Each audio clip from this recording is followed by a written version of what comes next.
먼저 이렇게 대중들과 부처님 법을 두고 같이 소통할 수 있게 자리를 마련해 주셔서 정말 고맙습니다.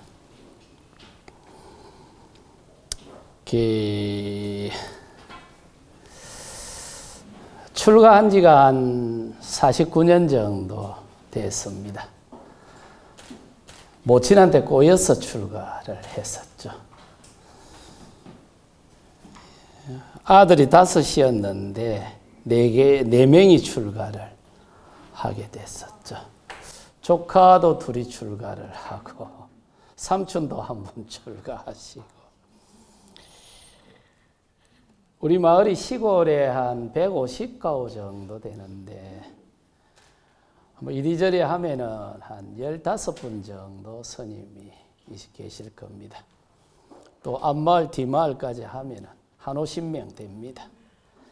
그러다 보니 어려서부터 저는 불교 자체가 그냥 제 삶이었죠. 또 스님들을 뵙는 게 자연스러웠고요. 모친 큰형님이 출가를 하셨는데 나중에 큰형님이 스님이 되고 나서 동생 중에 누가 가가지고 청소를 해줘야 된다 카대요. 큰형님 공부해야 되니. 그래 제가 갔습니다.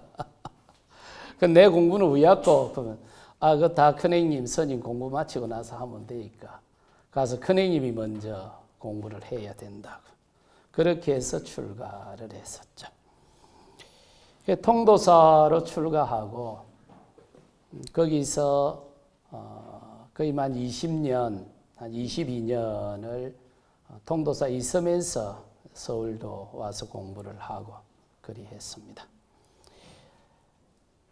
나중에 동대에서 시간 강사를 2년을 했는데 저는 대학에서 강의하는 게 체질에 잘 맞지가 않더만요.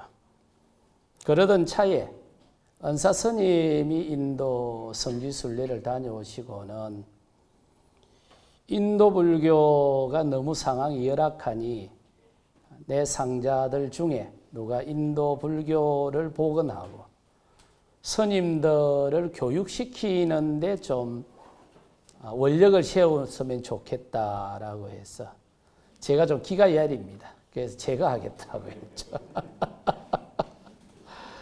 그때는 생각을 하니까 한 30년이면 될 줄 알았습니다. 아직껏 스승을 위해서 30년 그 정도야 제가 봉사를 못 하겠습니까? 어린 마음에. 그래서 제가 간다고 했죠. 그러고는 이제 하던 공부를 마치고 약속대로 갔죠. 그게 30년 전입니다. 그리고 작년에 결산을 해보니까 아차 싶더만요. 지금까지 일로 한 게 아니고 일할 준비를 하고 있었던 말이에요. 30년 동안. 그래서 할 수 없어 보리수 밑에 다시 갔죠. 가서 제가 30년 전에 계산을 잘못했습니다.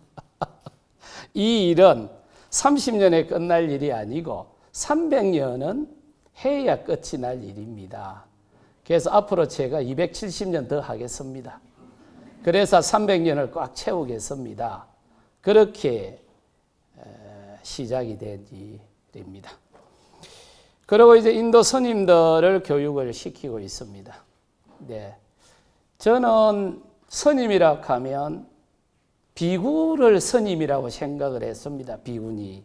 성인을 스님이라고 했는데 20년 전에 이제 학교를 짓는데 그 있는 스님들하고 이야기를 하면서 그러면 이제 인도 스님들을 교육시키는 학교를 지읍시다.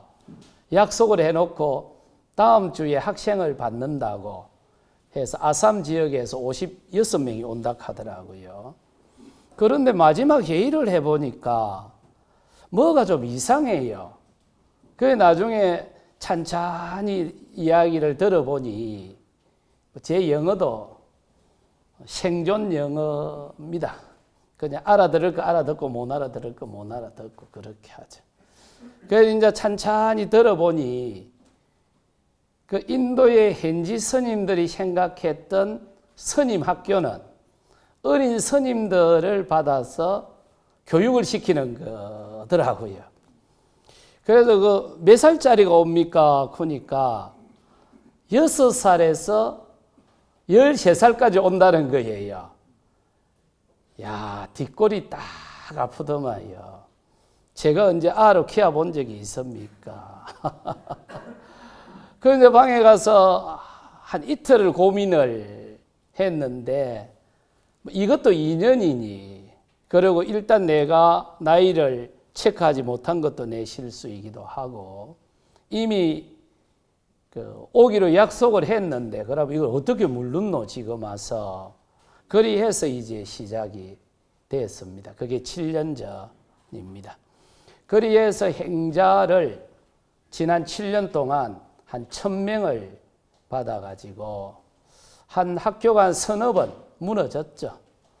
그건 전적으로 제 역량이 부족했고 제가 알을 키워보지 못했어. 어찌 키워야 될지도 모르겠고 늘 어른들한테 하듯이 고함 한번 질러비면 울어비고 운다고 뭐라 하면 더 울어비고 그렇게 해서 지금 이제 한 30명이 남아있는데 올해 10학년을 졸업을 하고 정식으로 성가대학에 입학을 4명이 했습니다. 7년 그리고 준비한 지 30년 만에 이제 4명 선임 후보자가 나와서 이제 성가대학에 입학을 했습니다. 6년 과정입니다. 그리고 아마 저희들 예측으로는 한 2년에서 3년 정도 지나면 거기에 그 학생 선임들이 최소 300에서 500명 정도로 늘어나게 될 겁니다. 그래서 이제 정식으로 인가를 받아야 되기 때문에 지난달부터 학교 설립 인가 절차를 준비를 하고 있습니다.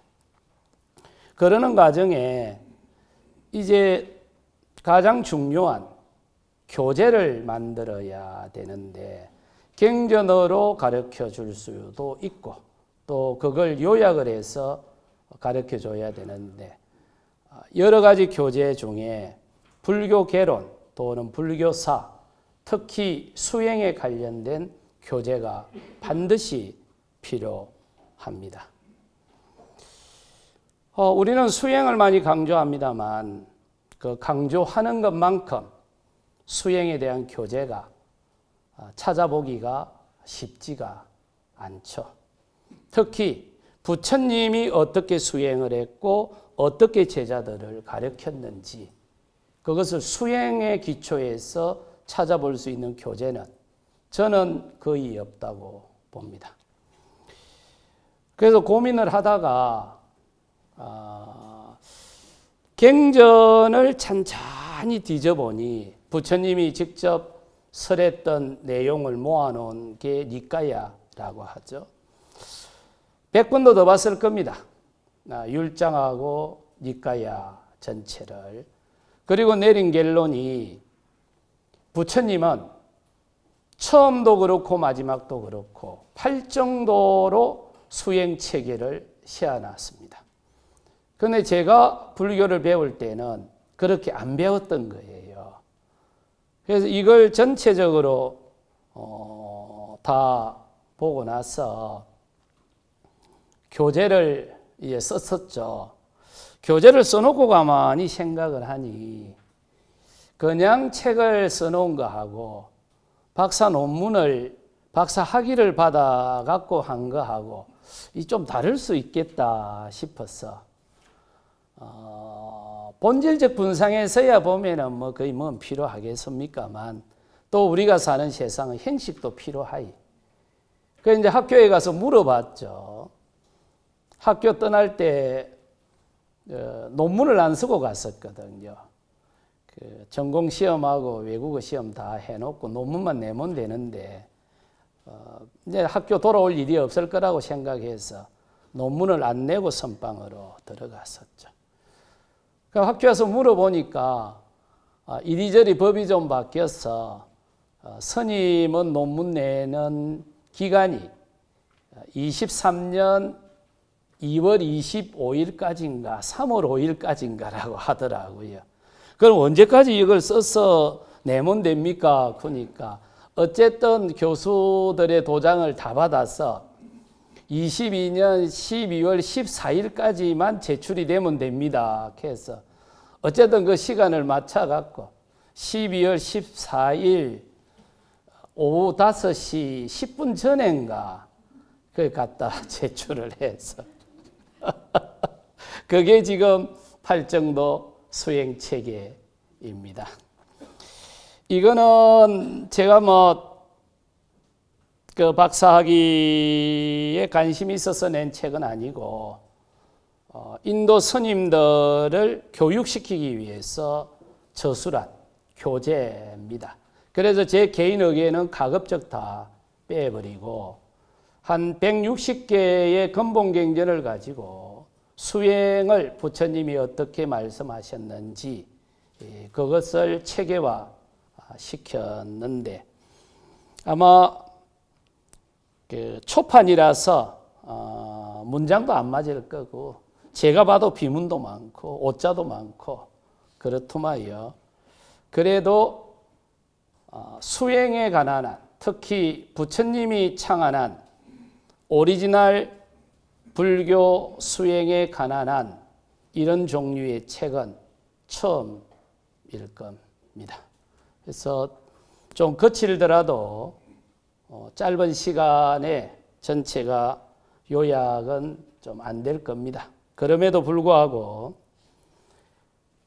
오늘 오셔서 이 책에 대해서 강의를 좀 해 주시겠습니까? 하고 제안이 들어왔을 때 제가 흔쾌히 올라가겠다고 했던 이유가 부처님이 어떻게 수행을 하셨는지 그리고 어떤 관점을 가지고 수행을 하셨는지 그리고 그 수행의 구체적인 기술이나 도구는 뭔지 대중들에게 좀 알려주고 남겨놓을 필요가 있겠다 싶어서 올라왔습니다.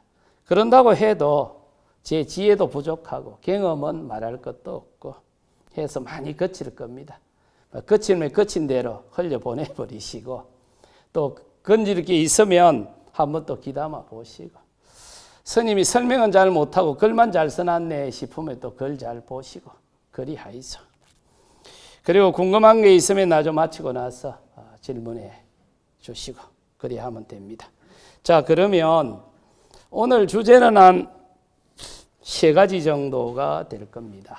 그래서 그 주제에 따라서 책을 한번 보도록 하겠습니다.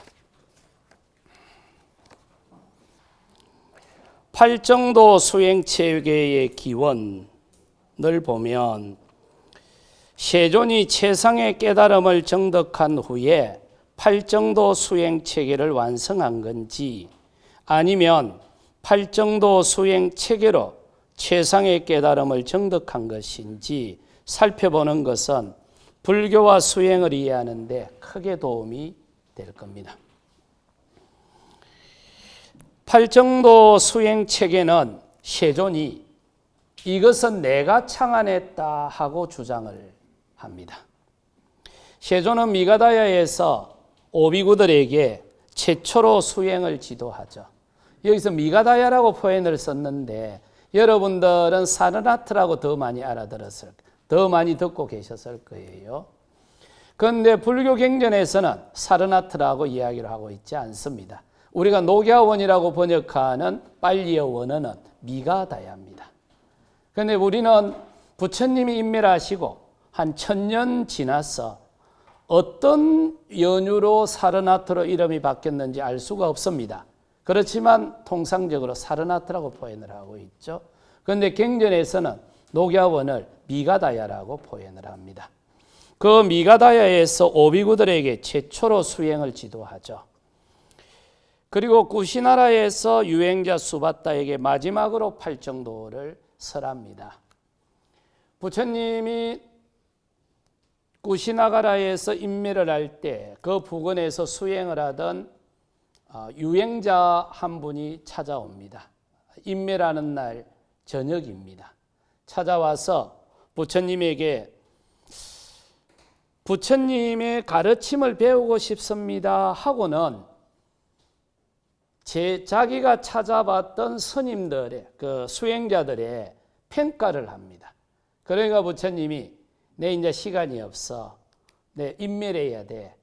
그러니 지금까지 내 가르침이라고 주장하는 것에서 팔정도가 있으면 나의 가르침이고 팔정도가 없으면 나의 가르침이 아니다. 이게 부처님 마지막 말씀입니다.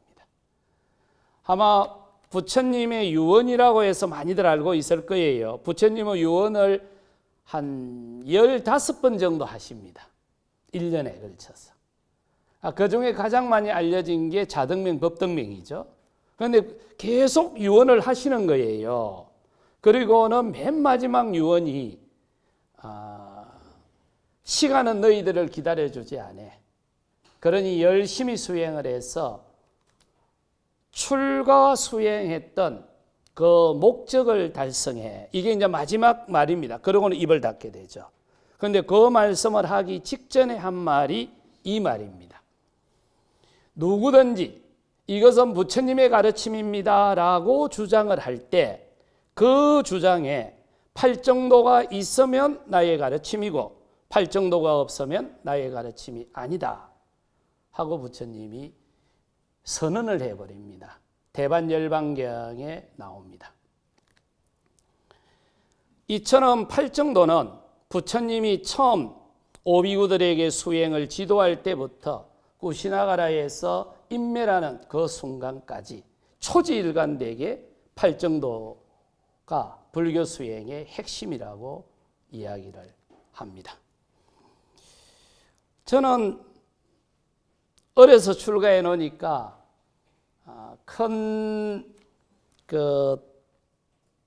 고민이 좀 없었던 것 같아요. 그러다가 이제 한 30 넘어지면서 제 의지에 의해서 이제 제대로 수행을 해봐야 되겠다. 불교 수행자로 살아봐야 되겠다 하고 마음을 정하고 난 이후로 늘 궁금한 게 2가지가 있었습니다. 저는 제 전공이 조사선입니다. 석사 때도 그랬고 박사 때도 그랬죠. 특히 한국 초기선을 늘 달았었는데 늘 궁금했던 것이 2가지였는데 하나는 부처님이 깨달았다고 하는데 도대체 뭘 깨달았을까? 그 경전적 근거가 있나 하는 거였고요.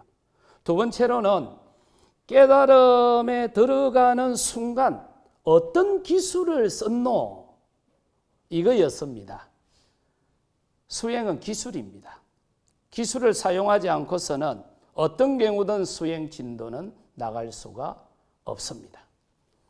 그러니까 부처님이 보리수 밑에서 깨달음을 정득할 때 무엇을 깨달았느냐 하는 것하고 그 깨달음에 들어가는 순간 어떤 기술을 사용했나, 이게 저는 늘 30대 초반부터 궁금했습니다.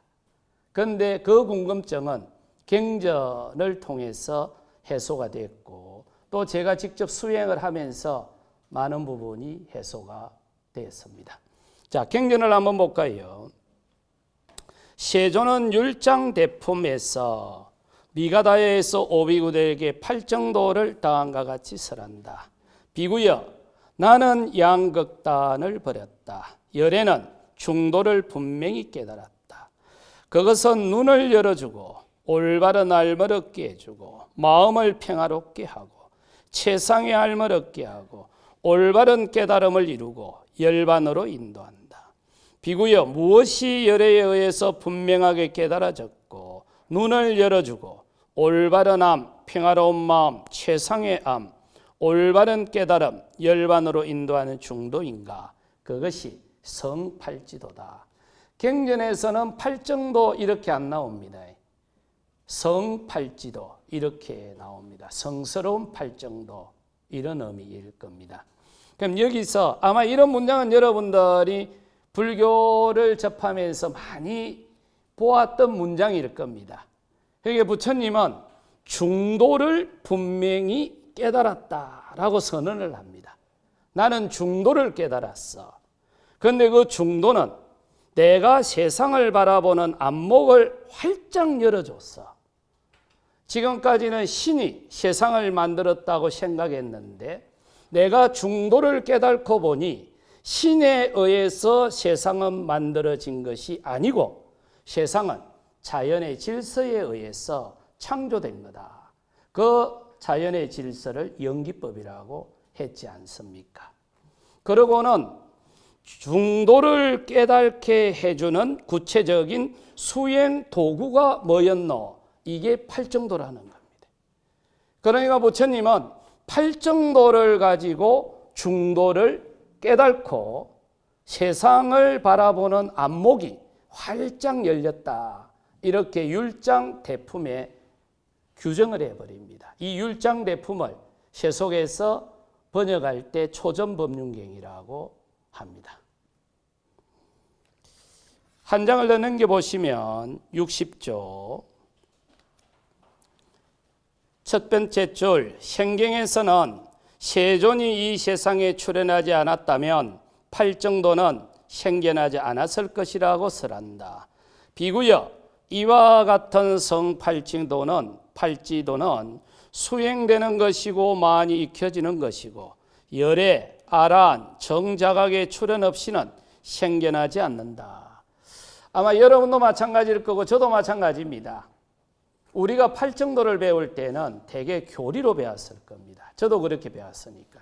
그런데 부처님은 많은 경전에서 이렇게 규정을 합니다. 팔정도는 수행의 덕목입니다. 그러니까 팔정도는 단순한 교리가 아니고 수행을 통해서 성취해야 될 덕목입니다. 이렇게 규정을 합니다. 그러고는 팔정도는 바로 내가 만든 겁니다. 이렇게 규정을 합니다. 팔정도는 수행 덕목이고 동시에 팔정도는 내가 만든 것입니다. 이 이야기가 반복해서 경전에는 등장을 합니다. 61쪽으로 가보면 그러면 이 팔정도가 부처님이 독자적으로 만든 것인지 아니면 뭔가 기존에 좀 있는 것에다가 뭔가 좀 추가한 것인지 그게 좀 더 궁금하더군요. 그래서 이렇게 쭉 찾아보니까 부처님은 이런 말씀을 합니다. 62쪽 세 번째 줄에 가면 법구경에서는 정령과 청정이 옛날부터 전해져 온 것이다 라고 설합니다. 여기서 법구경은 우리가 일반적으로 알고 있는 법구경이 아니고 다른 법구경입니다. 경전이 한 5,400종류가 되다 보니까 같은 이름이 좀 많습니다. 그래서 여기 법구경은 다른 데 나오는 법구경입니다. 비구여 네 법구가 있다. 그것은 근원적인 것으로 알려져 있고 옛날부터 전해져 온 것으로 알려졌고 오랜 세월 전성된 것으로 알려졌고 옛날에도 순수하게 전해졌고 지금도 순수하게 전해졌고 미래에도 순수하게 전해질 것이다. 양식 있는 사마나나 브라마나에게 허물이 되지 않을 것이다. 그것은 무탐, 무진, 정념, 정정이다. 그러니까 팔정도에서 제7번 정념과 제8번 정정은 부처님 이전에 인도에서 부처님 이전의 수행자들 사이에 전해져 내려오던 수행 기술이라는 거예요. 이건 부처님이 만든 것이 아니고 그런데 나머지 6가지 항목이 더해져서 팔정도 수행체계가 완성이 됩니다. 그러니까 제7번 정령과 제8번 정정은 옛날부터 수행자 사이에 전해져 내려오던 수행 기술이고 그리고 나머지 6개는 부처님이 독자적으로 추가시킨 거다. 이렇게 합니다. 64쪽으로 가면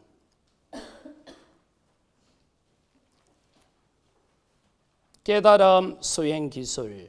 그럼 부처님이 구체적으로 보리수 밑에서 깨달음으로 들어갈 때 사용한 수행 기술은 뭘까? 그거는 대제경에 다음과 같이 나옵니다. 아키베사나여, 나는 이를 이에 붙이고 해를 입천장에 대고 마음으로 항복시키고 제 앞에 없애버린다.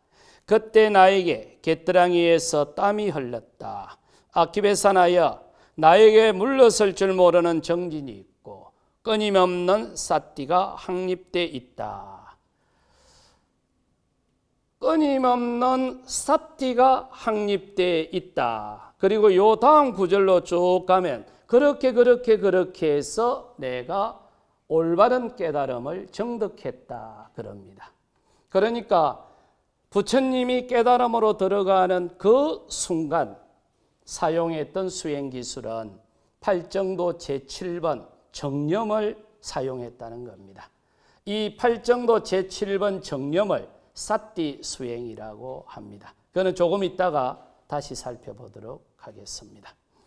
그러니까 부처님은 평생 45년 동안 활동할 때 제자들에게 팔정도 수행 체계에 기초해서 수행을 완성해라. 그리고 그렇게 완성된 수행으로 많은 중생들의 자유와 행복을 위해서 기여해라. 그래서 이 세상을 사람이 살만한 그런 불국정토를 만드는데 헌신해라 하고 강조를 하셨죠. 자, 이게 첫 번째 주제입니다. 57쪽으로 돌아가 보시죠. 자, 팔정도를 한번 보겠습니다. 여러분도 마찬가지고 저도 그렇습니다. 우리가 팔정도를 배울 때는 정견, 올바르게 세상을 봐라, 정사, 올바르게 사유해라, 이렇게 배웠지 않습니까? 그런데 그렇게 설명해 놓은 경전도 있고 그리고 더 구체적으로 지적을 해 놓은 경전도 있습니다. 앞에 보면은 진리분별경이라는 경이 있을 거예요. 이거는 중앙경 마지마니까야에 나오는 내용입니다. 정계는 고진멸도 사성제를 있는 그대로 통찰하는 것. 자, 이렇게 한번 보시죠. 있는 그대로 보는 것과 고진멸도 사성제를 통찰하는 것, 뉘앙스가 좀 다릅니까? 저는 다르더만요. 훨씬 구체적이지 않습니까? 이런 거죠. 운동하면 좋습니다. 좋은 것 같죠? 그런데 돌아서면서 어떻게 운동해야지? 헷갈리지 않습니까? 있는 그대로 보세요 하는 것과 고진멸도 사성제를 통찰하세요 그런 것은 다른 덕목입니다. 그러니까 부처님은 우리는 일반적으로 있는 그대로 보는 것으로 해석을 했지만 경전을 보니까 고진멸도 사성제를 통찰하는 것, 이것이 정견이다 이렇게 했죠. 정사는 올바르게 사유하는 것 이렇게 했는데 진리분별경에 보면 당신이 하는 사유에 애욕이나 분노나 다른 존재를 해치려고 하는 생각이 없는 것이 정사다 이렇게 해버리죠.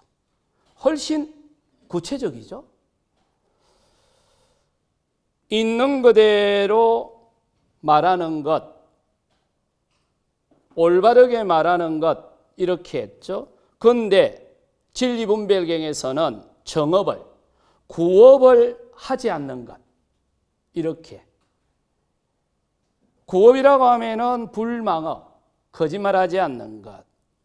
여기서 이 말하고 저기서 저 말하는 이간질하지 않는 것, 거친 말을 하지 않는 것, 그리고 꾸며서 말하지 않는 것. 이렇게 구체적으로 이야기를 하고 있습니다. 이게 정의다 이럽니다. 올바르게 말하는 것과 거짓말하지 않는 것, 이간질하지 않는 것, 거친 말하지 않는 것, 그리고 지나치게 꾸며서 말하지 않는 것, 훨씬 더 구체적이고 직접적으로 이야기를 하고 있죠. 정업은 진리분별경에서는 살생하지 않는 것, 도둑질하지 않는 것, 그리고 사음하지 않는 것, 이렇게 규정을 하죠.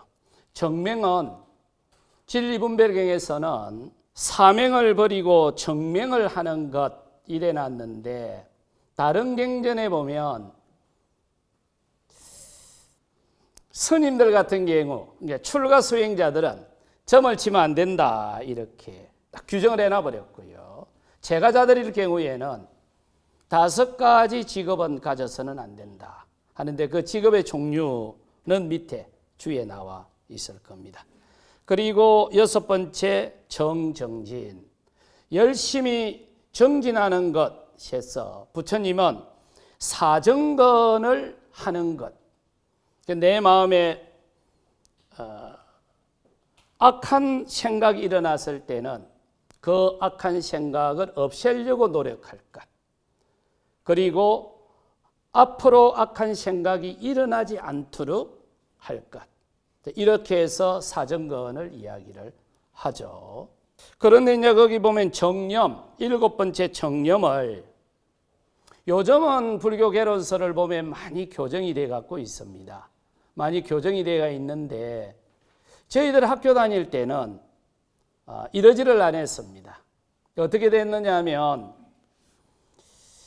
정념을 올바른 기억이라고 주로 했었죠. 그런데 진리분별경에 보면 정념을 신소신법, 사념처를 수행하는 것, 이렇게 규정을 하고 있습니다. 불교가 생긴 이래 최대의 오역이 등장을 해버립니다. 정념은 그 삼마사티라고 해서, 사티라는 요 용어에 기억이라는 의미도 있습니다. 그러나 알아차림이라고 일반적으로 번역하죠. 요 사티를 영어로 번역할 때 마인드풀니스라고 번역하는 겁니다. 그런데 이걸 한글로 번역하는 과정에서 올바른 기억으로 대부분 번역을 했습니다. 요즘은 많이 교정이 됐었고요. 저희들 학교 다닐 때는. 그런데 진리분별경을 보면 심소심법, 사념처를 수행하는 것, 이게 정념이라는 거예요. 그러면 이걸 다르게 이야기하면 사티 수행을 하는 것, 이걸 다르게 표현을 하면 이파사나 수행을 하는 것, 이게 정념이라는 거예요. 그런데 우리는 이게 좀 거칠게 번역이 되어버렸거나 아니면 원전에 대한 확인이 조금 미흡했거나, 어쨌건 최근에는 많이 교정이 되는 것 같습니다. 그리고 8번째 정정, 이것은 사선을, 초선, 2선, 3선, 4선을 성취하는 것, 이게 팔정도를 경전에서 설명을 하고 있는 내용입니다. 아까 우리가 경전을 봤을 때 팔정도 중에 정령과 정정은 부처님이 창안한 것이 아니라 기존에 내려오던 수행 기술이라고 표현을 했습니다. 아마 수행 기술이라는 용어도 좀 낯선 용어일 겁니다. 우리는 수행법 이렇게 해서 많이 들었죠. 그런데 기술이라는 용어를 쓰게 되면 기술은 딱 매뉴얼대로 해야 됩니다.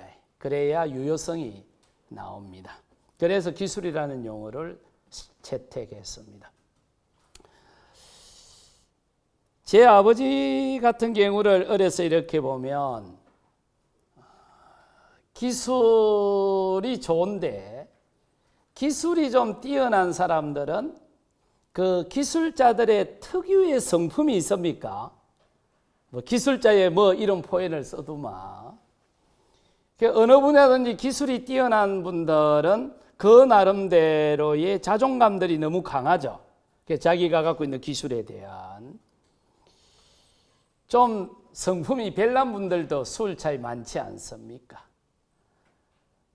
수행 분야는 더하면 됐지 덜하지는 않을 겁니다. 그러니까 부처님이 처음 수행을 하러 가니 이 좋은 수행을 당신이 이전받기는 했지만 그 당시 수행자들을 보니 이 수행자들의 성품이 상당히 벨났던 것 같습니다. 그러니까 부처님은 이 수행을 완성을 하고 최고 단계까지 경험을 하고 난 이후 당신이 수행을 지도하는 제자들에게 구체적으로 이제 요구를 하는데, 의사들이나 또는 검사나 특수한 직종에 종사하시는 분들은 라이센스를 받을 때 직업 윤리에 대해서 선서를 합니까? 그러니까 의사도 선서를 하고 간호사도 선서를 하고 검사들도 선서를 하는 것 같더만. 그런데 뭐 제대로 하는 대로 지키는지 그건 잘 모르겠습니다. 제가 안 가봐가지고. 언론에 나오는 거 보면 별로 안 지키는 것 같기도 한데. 그런데 대부분의 전문 자격증을 줄 적에는 자격증을 주면서 직업 윤리에 대해서 선서를 하라고 하는데, 부처님은 반대였습니다. 수행을 가르쳐 주기 전에 수행자로서의 행위 규범, 수행자로서의 품성을 지킬 것을 요구를 하고 그걸 선서를 해야 수행을 가르쳐 준 거예요. 그걸 불교 전문 용어로 계라고 했습니다. 그러니까 팔정도는 계, 정, 해, 사막이라고 했죠. 그런데 이 팔정도를 보면 정, 정진, 정념, 정정, 이거는 정원이라고 했거든요. 정이라고 했는데 이 내용을 가만히 보면 수행 기술이지 않습니까? 그리고는 계는 정어, 정업, 정명인데 이게 전부 행위 규범을 이야기하는 거죠. 그런데 이걸 가만히 보면 수행자의 품성을 이야기하고 있는 거죠. 그러니까 기술도 좋아야 되지만 기술자의 품성도 좋아야 돼. 그러니까 이제 수행을 가르쳐 주기 전에 수행자의 품성을 요구한 거예요. 최소한 내 제자가 돼서 이 귀한 수행을 익히고자 하는 사람은 이 정도의 행위 규범은 지켜야 돼. 그래서 이걸 부처님이 계라고 했던 거죠. 우리 주변에 보면 자기 직업의 전문성을 가지고 기술이 특출하게 뛰어난 분도 계시고 또 품성도 아주 뛰어난 분들도 있죠. 그런데 어떨 때 대화를 해보면 말하기가 싫을 때가 있습니다. 세상을 바라보는 관점이나 상황을 진단하는 관점이 너무 현실과 동떨어지거나 일반 상식을 벗어나서 대화를 더 이상 이어가다가는 관계가 조금 곤란해져 버리는 부분이 있지 않습니까? 개인적으로 보면은 전문성도 갖추고 정말 존경할 만하고, 개인적으로 보면 품성도 뛰어나고 너무 좋은데 세상을 바라보는 관점이 조금 꼬여 있는 경우들이 많죠. 제 주변에도 그런 분들이 들어 있습니다. 그러면 이제 말을 조금씩 절제를 하죠. 장점이 크고 또 단점이 있지만 너무 지나치게 단점을 부각할 필요는 없지 않습니까? 그런데 부처님은 당신에게 와서 수행을 배우고자 하는 사람은 수행도 잘해야 되고 수행자의 품성도 뛰어나야 되지만 세상을 바라보는 관점도 올바라야 돼. 이걸 해라고 한 거예요. 그래서 개정의 사막이 이제 갖추어지게 됩니다. 그런데 인도인들은 문화적으로 그랬는지 어느 습관이 그랬는지 8자라는 숫자를 좋아했던 모양이죠. 그러다 보면 법문을 할 적에 84,000 이런 법문을 하지 않습니까? 그러니까 이제 팔정도라고 체계를 씌워놓고는 수행을 하는 것도 중요하지만 세상 사람들이 부처님을 바라보는 것은 부처님이 최상의 깨달음을 정득해서 부처를 이룬 것 자체로만도 존경하지만 당신이 성취한 그 깨달음의 내용을 세상 사람들에게 해야 한 것을 더 중시했던 거 아닙니까? 절에 여러분들이 절에 가면 어떤 행사를 마치거나 기도를 마치거나 법회를 하고 나면 맨 마지막 행사의 이름이 뭐죠? 회양이지 않습니까? 그러니까 상구보리, 깨달음을 추구하는 수행을 통해서 마음을 맑혔으면 그렇게 맑힌 마음의 향기를 그것이 필요한 중생들에게 해양을 해야 된다. 그게 공덕해양이죠. 이게 우리는 흔히 이야기하는 자비를 세상으로 해양하는 과정이죠.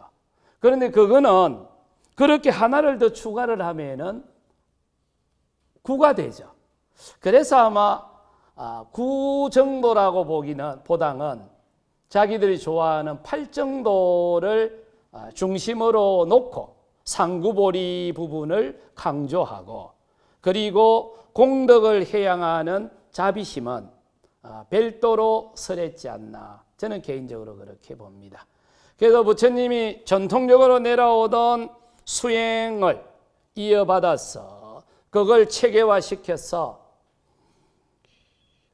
그 당시까지 그 누구도 경험해보지 못했던 최고 단계까지 수행을 완성하고, 그리고 그것을 세상 사람들에게 돌려줄 적에, 해양을 할 적에 수행 기술도 뛰어나야 됩니다. 마찬가지로 수행자의 품성도 올바라야 됩니다. 거기에 대해서 수행자가 세상을 바라보는 관점도 좋아야 됩니다. 마찬가지로 수행자들이 이 당대를 살고 있다면 이 사회가 좀 더 정의롭고 사람이 사람답게 살 수 있는 그런 사회를 만들 수 있도록 사회적 책무도 이행해야 됩니다.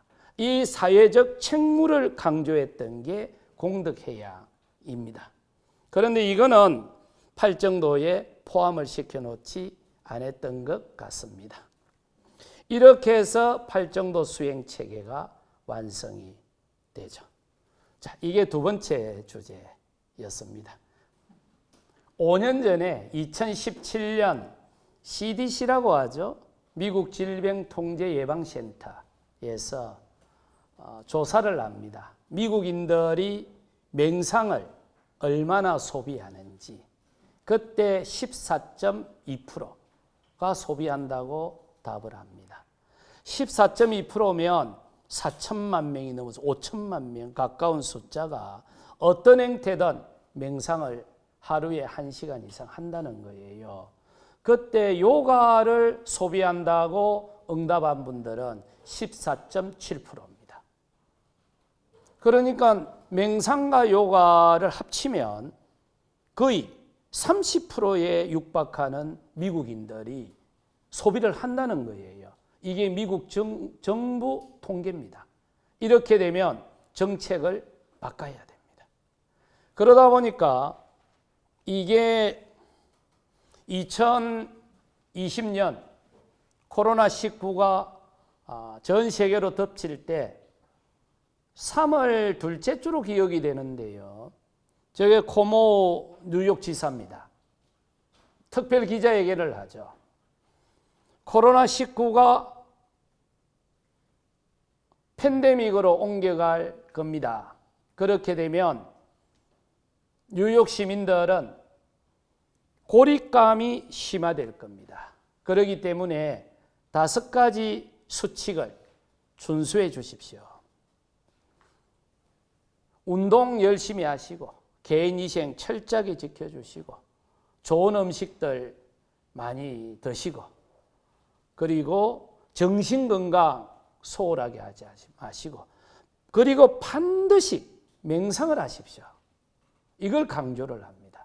그리고는 헤드스페이스라는 앱을 열어줍니다. 이 헤드스페이스 그 당시 1년 매출액이 1,100억이었습니다. 명상 앱 하나 1년 매출액이 1,100억이에요. 그걸 열어줍니다. 그리고 나서 그 다음 주에 캘리포니아 주지사도 똑같은 기자회견을 합니다. 캘리포니아 주지사가 기자회견을 할 적에는 캘리포니아 공과대학, 우리가 흔히 칼텍이라고 하죠. 거기서 만든 어퍼를 열어줍니다. 거의 우리는 세상이 그렇게 변해가는 줄 잘 몰랐죠. 이거는 영국 의회입니다. 마인드풀 네이션 UK 2015년에 저런 국회 모임이 하나 만들어지는데 영국 하원 600명 중에 250명이 가입을 합니다. 그런데 그 타이틀이 뭐죠? 우리식으로 이야기하면 맹상국가 영국입니다. 저걸 국가 브랜드로 만들자는 거예요. 그러고는 웨스트민스터 사원에 가서 정기적으로 맹상을 합니다. 프랑스 의회도 저기에서 영향을 받아가지고 하고, 네덜란드도 마찬가지고. 그리고 전 세계 45개 국회나 정치 지도자들에게 홍보를 하기 시작합니다. 그 결과 영국은 일정 규모 이상의 사회단체는 학교를 포함해서 맹상 수업을 도입을 하라고 입법화하는데 학교 부분은 올 3월 달에 조금 보류를 시켰다고 발표가 났습니다. 조금 더 검증을 해야 되겠다라고 하고, 내년 3월이 되면 우리나라 교육부에서도 260개 학교에 맹상 수업이 시범적으로 도입이 됩니다. 이미 교육부에서 도입을 했고 선생을 양성하고 있습니다. 아마 조만간에 공식 발표가 나올 거예요. 대한맹상의학회하고 카이스트 맹상과학연구소하고 해서 저 교육부하고 MOU가 맺어졌고 지금 교사 양성으로 들어가고 있습니다. 물론 다른 맹상이긴 하지만 브라질 같은 경우는 38,000개 학교에서 맹상 수업을 하겠다고 발표를 하고 있습니다. 이렇게 세계적으로 바뀌어가는 거죠. 우리만 잘 몰랐던 것 같아요. 그런데 저는 개인적으로 고려 중기 이후로 우리나라 불교는 최고의 호황기에 접어들었다고 봅니다. 그런데 전통적인 불교도들하고는 관념이 좀 다를 거예요. 저도 전통적인 불교도 출신이기도 하고 지금 조계종에 소속이 돼 갖고도 있습니다. 저는 성녀정도 이 옷을 입고 나왔습니다. 제가 입고 있는 이 옷이 조계종 어제법 1조에는 보면 옷을 이렇게 입도록 되어 있습니다.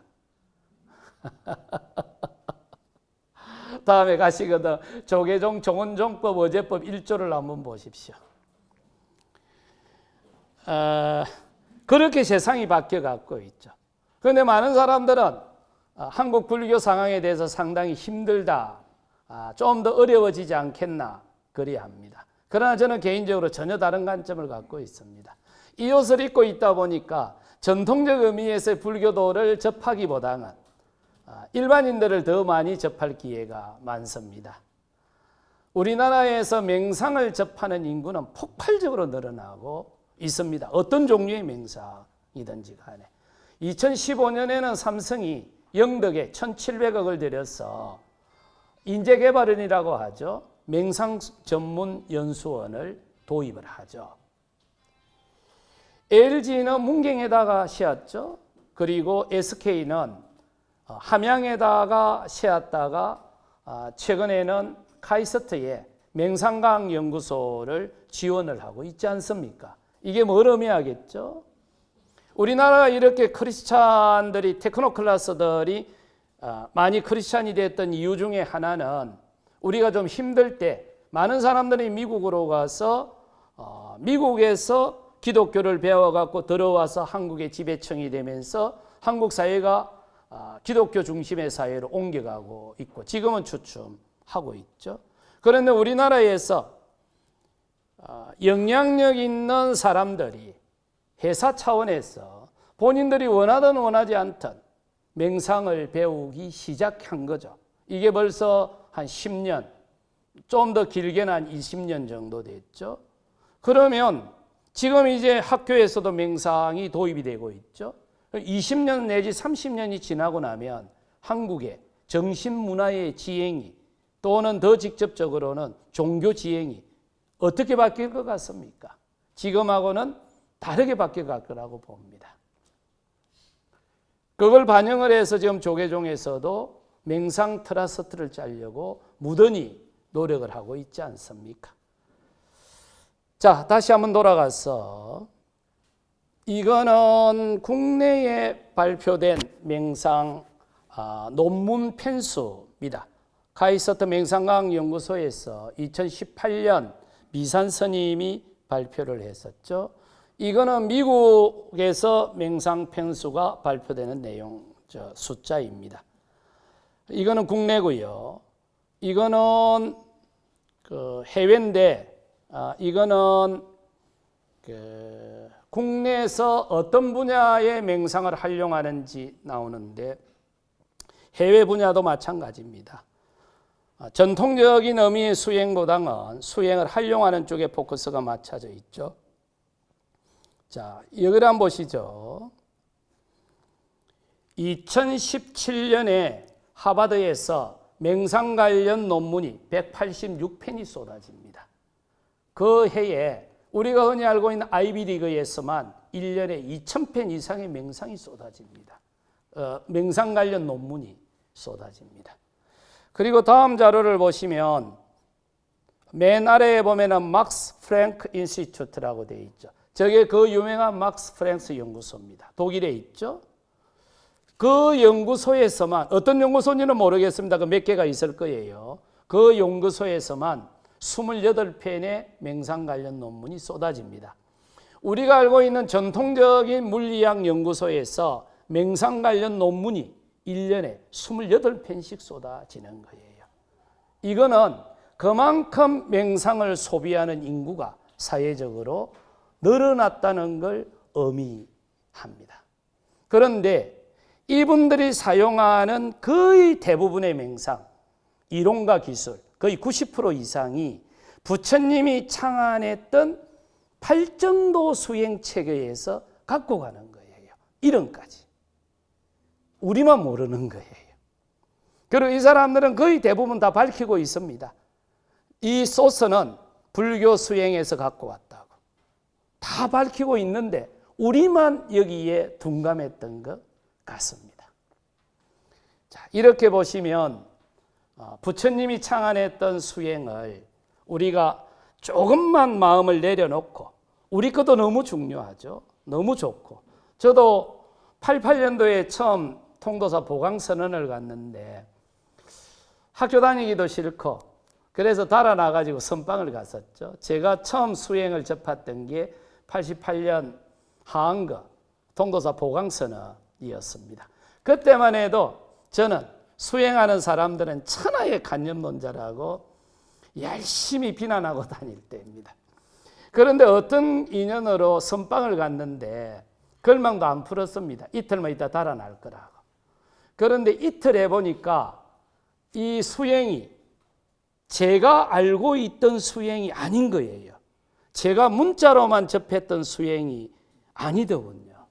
그래서 석 달을 수행을 했는데 저는 지금도 그때 석 달 동안 하두선 했던 걸 잊을 수가 없습니다. 그 힘으로 여기까지 온 것 같습니다.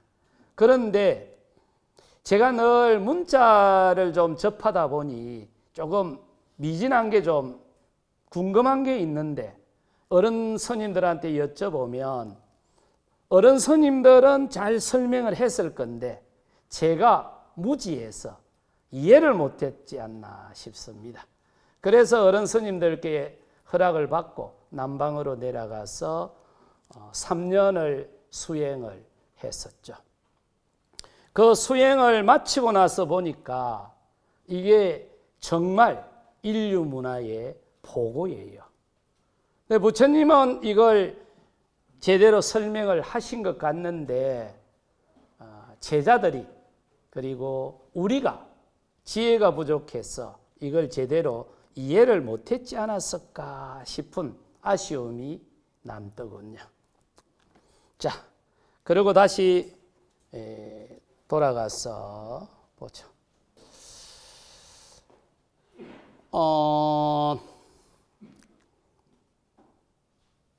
이렇게 한번 보시죠.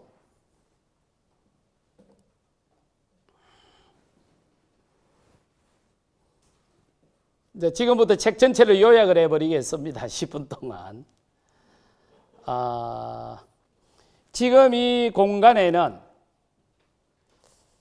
여러분들이나 방송 기자재나 책상이 직접 들어와 가지고 있죠. 이 공간에는 물건이 직접 들어와 있죠. 그런데 여러분들의 마음속에는 제가 직접 들어가 있습니까? 저에 대한 이미지가 들어가 있습니까?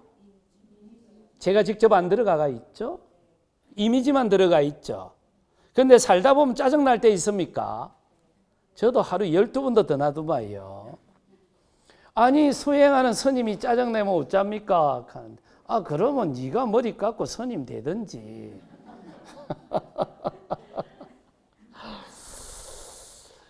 그런데 그냥 짜증이 나든가요? 어떤 사람에 대해서, 어떤 상황에 대해서 짜증이 나든가요? 그냥 짜증을 내면 미쳤다 하지. 그런데 우리가 짜증을 내거나 화를 낼 때는 그냥 내는 것이 아니라 구체적으로 어떤 사람이나 상황에 대해서 짜증을 내죠. 그런데 그 존재가 내 마음속으로 들어온 게 아니잖아요. 내 마음속에 들어온 거는 그 사람이 들어온 것이 아니라 그 사람에 대한 이미지가 들어와 있죠. 그런데 그 이미지에 욕망이나 이기심, 탐심, 분노나 원망, 진심, 편견이나 선입관과 같은 치심이 붙어 있죠. 이게 기억의 구조입니다. 이 도표를 내가 기리다 하니까요. 이 공식을.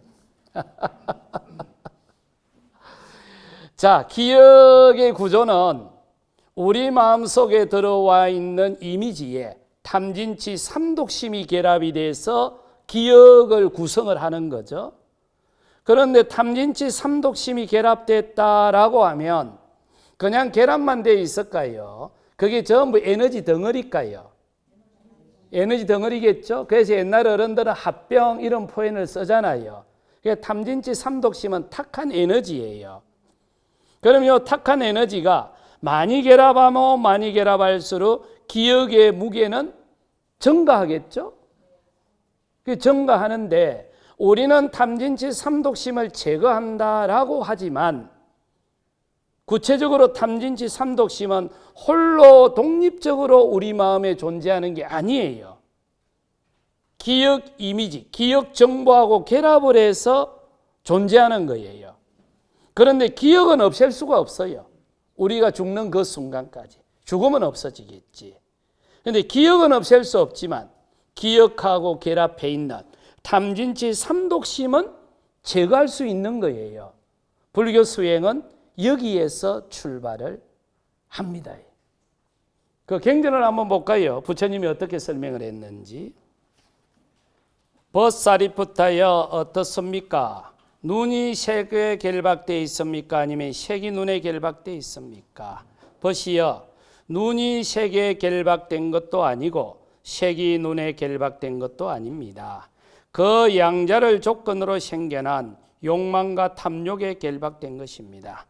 벗고띠따여 눈이 색을 결박하고 색이 눈을 결박하는 것이라면 올바로 괴로움을 소멸하기 위해서 청정수행을 시설할 수가 없습니다. 그러나 눈이 색을 결박하는 것도 아니고 색이 눈을 결박하는 것도 아니고 그 양자를 조건으로 생겨나는 욕망과 탐욕에 결박된 것이므로 올바로 괴로움을 소멸하기 위해서 청정수행을 시설할 수가 있습니다.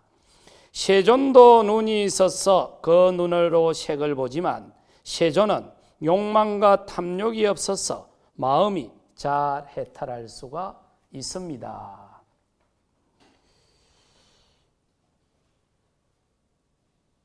이 내용을 가만히 보면 욕망이나 탐욕에 우리가 구속되어 갖고 있는 거죠.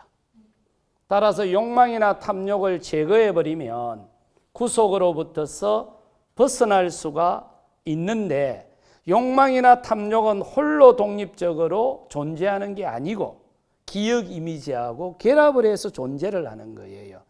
기억은 없앨 수 없지만 기억 이미지와 결합해 있는 탐진치 삼독심은 제거할 수 있다. 이게 이제 부처님이 고민을 했던, 수행 체계를 세웠던 거죠.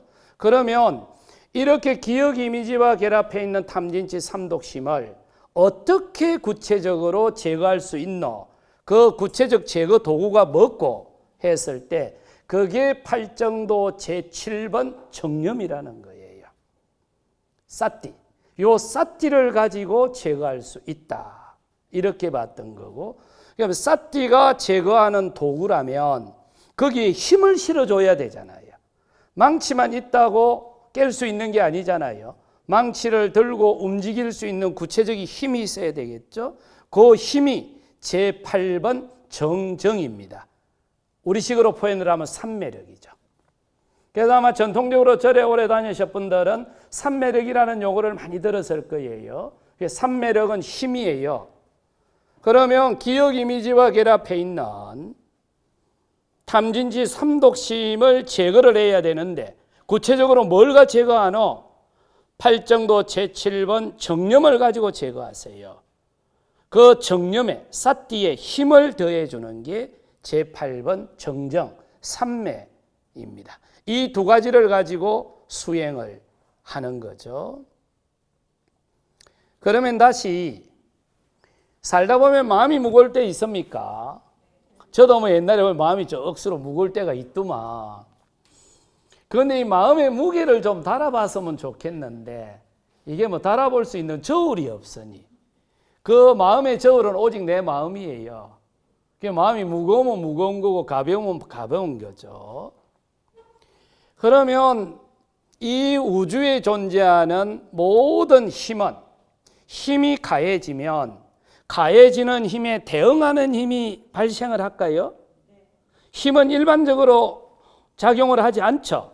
힘이 가해지면 가해지는데 대응하는 힘이 발생을 하죠. 그러면 그 대응하는 힘을 스트레스라고 하죠. 공학에서. 그러니까 우리는 요즘 구글 검색창에서 검색어를 치면 아마 작년 같은 경우에 검색어 1위가 스트레스였을 거예요.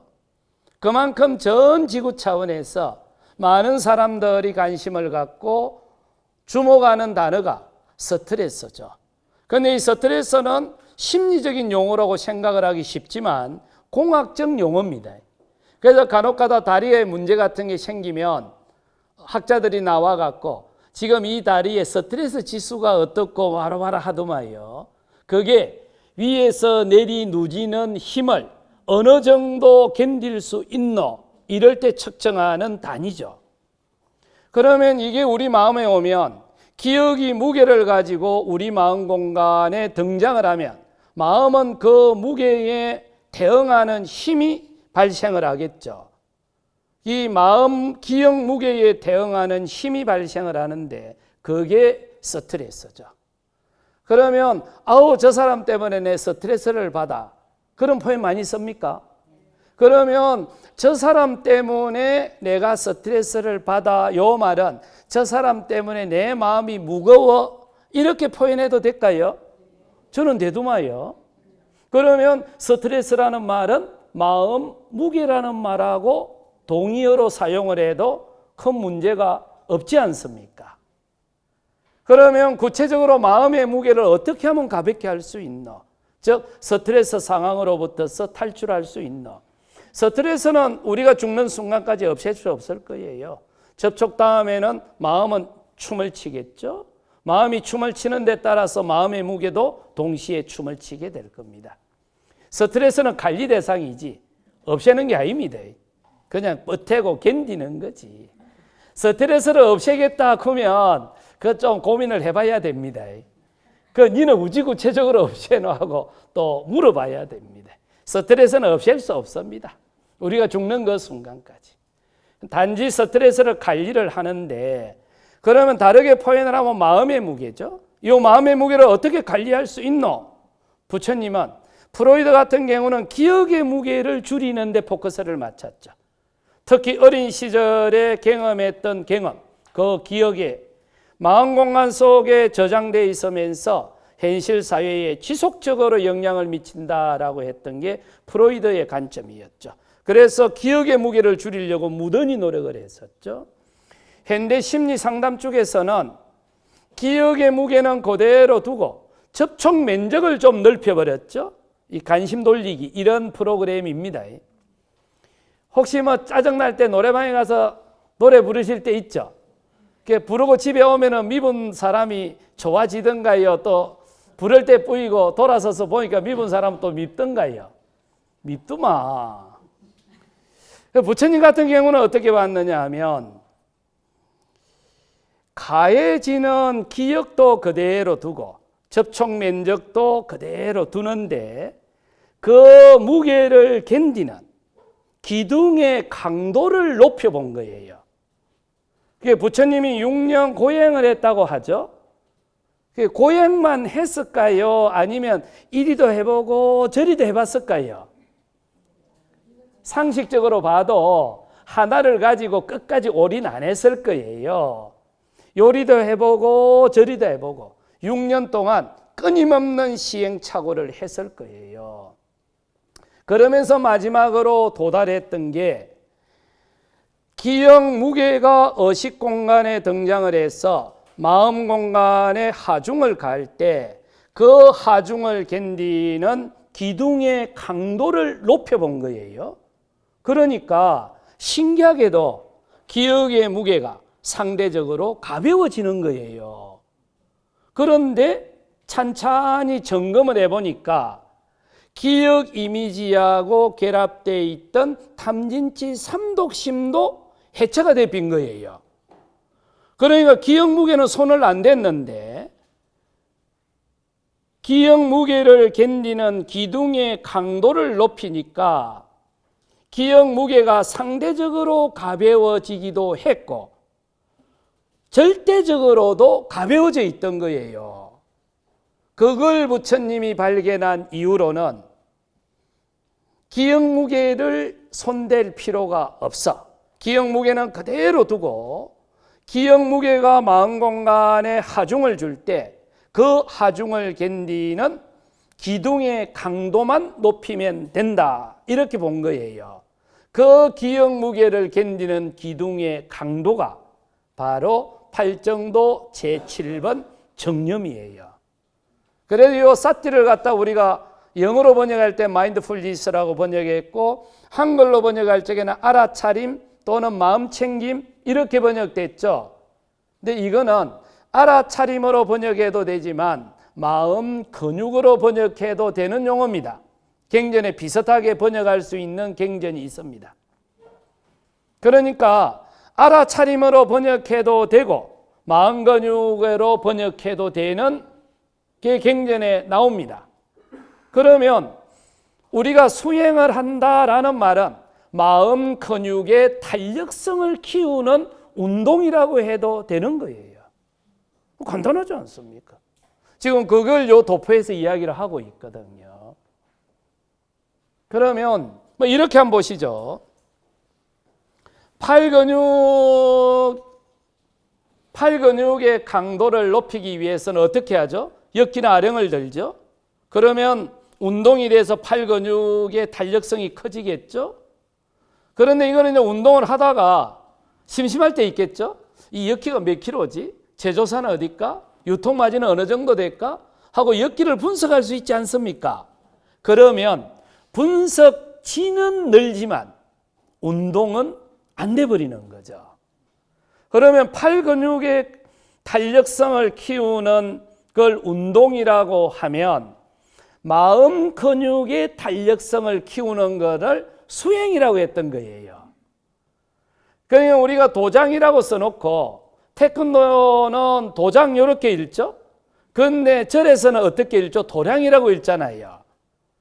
그러니까 동일한 운동인데 육체 근육을 키우는 운동은 운동, 마음 근육을 키우는 운동은 수행으로 좀 구분했을 뿐입니다.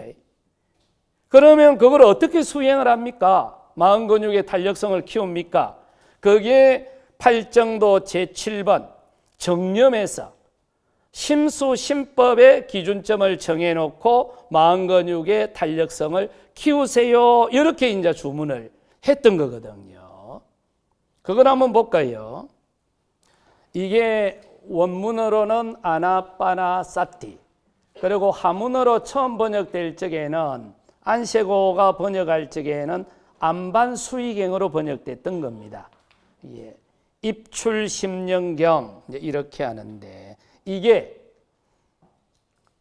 마음 근육의 탄력성을 키우는 가장 기본이 되는 경전입니다. 한번 볼까요? 비구여 들숨과 날숨의 삿띠를 어떻게 수행하면 큰 가보와 공덕이 있는가?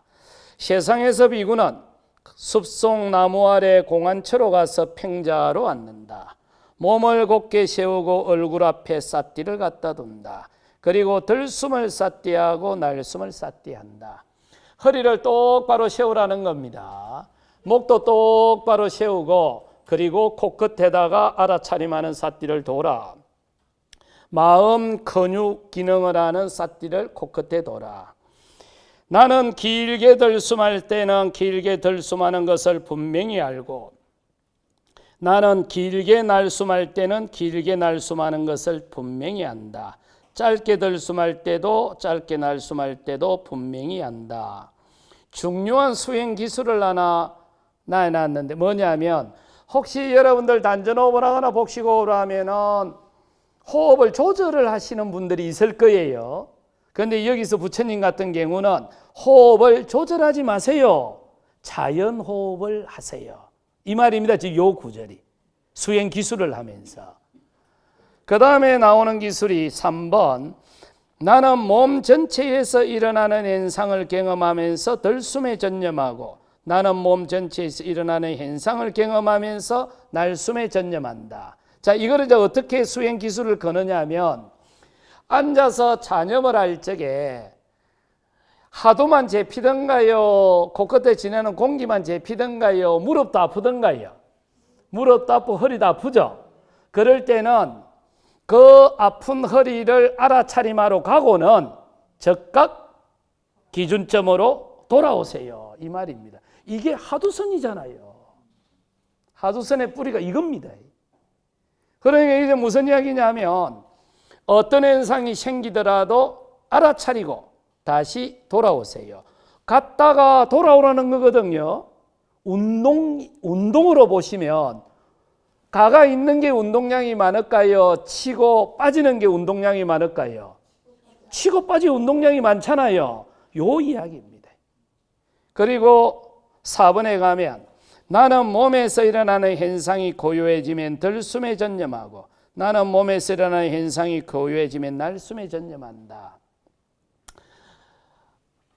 무릎이 아파서 알아차림을 했는데 더 이상 도저히 알아차림이 못할 것 같으면 이제 무릎을 펴야 되잖아요. 그리고 자세를 고쳐 앉아야 되겠죠? 그러고 나면 적각 기준점으로 돌아가세요. 그리고 나서 5번에 가면 나는 기쁨을 경험하면서 들숨에 전념하고 기쁨을 경험하면서 날숨에 전념한다. 즐거움 와라. 어떤 현상이 일어나더라도 알아차리고 원위치하세요. 지금 이 이야기를 하거든요. 그러면 팔 근육을 강화시키기 위해서 역기나 아령을 들면은 운동량이 늘어나겠죠? 마찬가지로 지금 요 밑에 있는 도표가 하나 있죠? 호흡이라는 기준점을 정해놓고 이거는 연부를 하시는 분들은 소리로 정하셔도 될 거고 하두를 드는 분들은 하두로 정해놔도 되겠죠. 기준점을 정해놓고 소리가 들리면 들림 원위치, 망상이 일어나면 망상 원위치, 어떤 현상이 보이면 보임 원위치, 아프면 아픔 원위치 이렇게 하라는 거예요. 그러면 운동량이 늘어난다. 기본 단위에서는. 그리고 수행의 진도가 더 나가면 다른 기술을 쓰세요. 이 이야기를 하고 있습니다. 이렇게 하면 그 과정에서 알아차림하는 삿띠, 마음 근육의 탄력성도 커지고 동시에 기억의 무게도 줄어들고 그러므로 해서 스트레스 상황에서 효과적으로 빠져나올 수 있고 마음 무게가 가벼워지면서 맑은 행복감을 경험할 수 있다. 이게 부처님이 팔정도 수행 체계를 씌워놓고 제자들에게 45년 동안 설명했던 겁니다.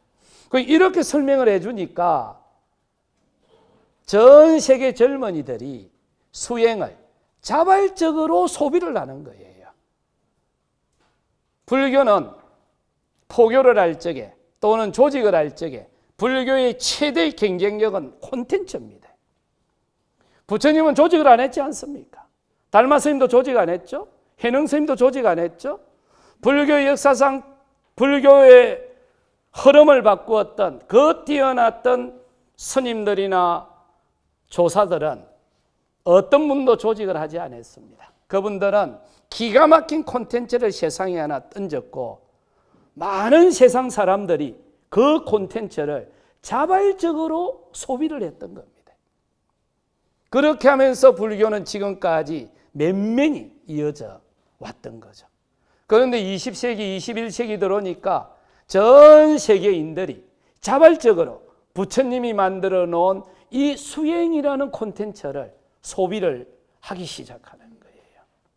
그러니 우리가 할 일은 이 수행이라는 콘텐츠를 더 질롭게, 더 쉽게, 더 유용하게 만들게 되면 이 콘텐츠를 소비하지 말라고 해도 자발적으로 너무나 많은 사람들이 이 콘텐츠를 소비하게 될 겁니다. 그 중심에 부처님이 창안해놨던 팔정도 수행체계가 있습니다. 고맙습니다.